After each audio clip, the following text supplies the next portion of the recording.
Hai semua, terima kasih untuk 100 subscribers. Yeay! Sempena saya dah dapat 100 subscribers yang pertama, hari ini saya nak buat satu video special untuk korang semua. Apa video special tu? Hari ini saya nak kongsikan 3 tips anti penuaan yang boleh kita gunakan untuk melambatkan proses penuaan. Semua orang nak nampak muda walaupun sebenarnya usia sudah meningkat. Jadi, buat apa nampak tua kalau kita boleh muda? Betul tak? Jom kita dengarkan. Tips yang pertama adalah bibir kita juga memerlukan sunscreen. Mesti korang tak perasan kan, setiap kali lepas kita bersihkan muka, kita selalu sapu sunscreen dekat muka kita, tapi kita selalu lupa bibir kita juga sebenarnya memerlukan perlindungan dari sinaran matahari. Jadi, macam mana kita nak melindungi bibir kita dari sinaran matahari ni?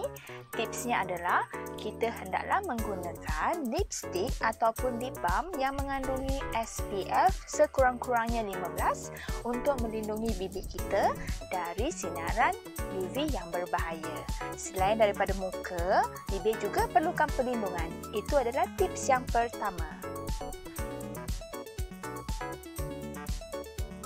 Tips yang kedua untuk anti penuaan adalah jangan sandarkan muka atau kepala kita di tangan untuk berehat.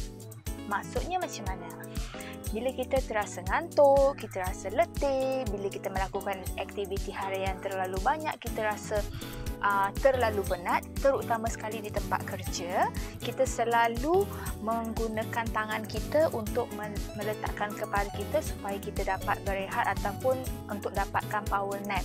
Tapi sebenarnya tabiat tu adalah sangat-sangat tidak bagus kerana ada dua sebab. Iaitu, yang pertama, bila kita menggunakan posture untuk berehat seperti ini ataupun seperti ini ataupun mungkin seperti ini, kita akan memindahkan bakteria-bakteria yang ada dekat bahagian tangan kita ni terus ke muka. Jadi, bila kita memindahkan bakteria ataupun patogen yang ada dekat tangan kita ni ke bahagian muka, muka kita akan kotor dan akan timbulnya jerawat. Okey, yang kedua pula, bila kita selalu tidur, kita akan tidur dalam posisi sekurang-kurangnya mungkin 10 minit dalam satu position.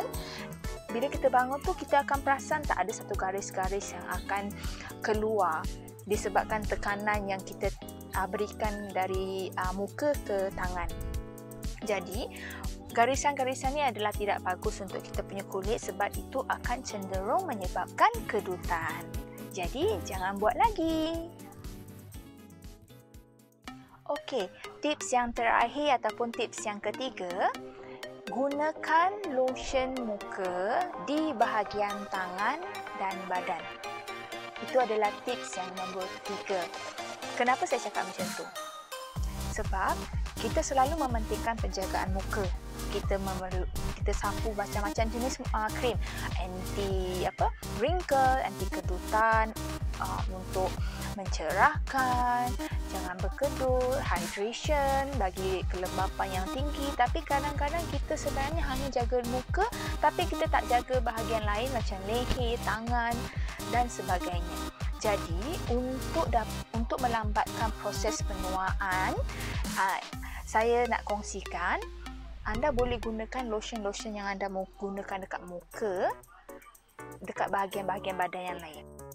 Kenapa saya katakan kena gunakan lotion muka dekat bahagian badan yang lain? Sebab kulit di bahagian badan kita yang lain, contohnya seperti leher, dekat bahagian bawah leher, tangan, telapak tangan, belakang tangan juga memerlukan fungsi yang sama macam kat muka kita. Jadi, saya bagi tips, okey?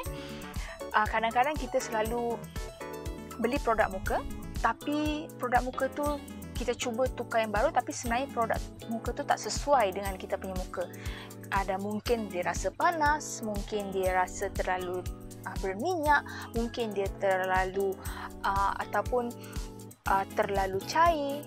Jadi ataupun bila kita pakai memang kita rasa sangat-sangat tak selesa, dia pedih lah, dia apa saja ketidakselesaan yang kita rasa, tapi bila kita beli produk tu kita tak tahu, alah dah tak gunalah, lepas tu kita letak tepi, kita tak pakai dah. Tapi sebenarnya produk-produk muka macam ni lah yang kita dah beli ni, yang kita tak pakai ni, yang itulah kita sapu dekat bahagian anggota badan yang lain. Contohnya dekat tangan, kita boleh jadikan dia lotion tangan, ataupun kat leher kita jadikan dia lotion dekat bahagian leher untuk memberikan fungsi yang sama dekat muka, dekat bahagian tangan dan bahagian anggota badan yang lain. Jadi bila kita menggunakan produk-produk muka, lotion muka di bahagian anggota tubuh yang lain, anggota tubuh yang lain juga mendapatkan fungsi yang sama macam kat dalam muka. Kita nak anti wrinkle, kita nak anti penuaan, kita nak hydration yang tinggi, kadar kelembapan yang tinggi. Jadi badan kita yang lain juga akan dapat fungsi yang sama. Okey, itu adalah tips yang terakhir, tips yang nombor 3. Saya akan kongsikan lagi tips-tips yang berikutnya. Bantu saya like, share dan subscribe. Bye!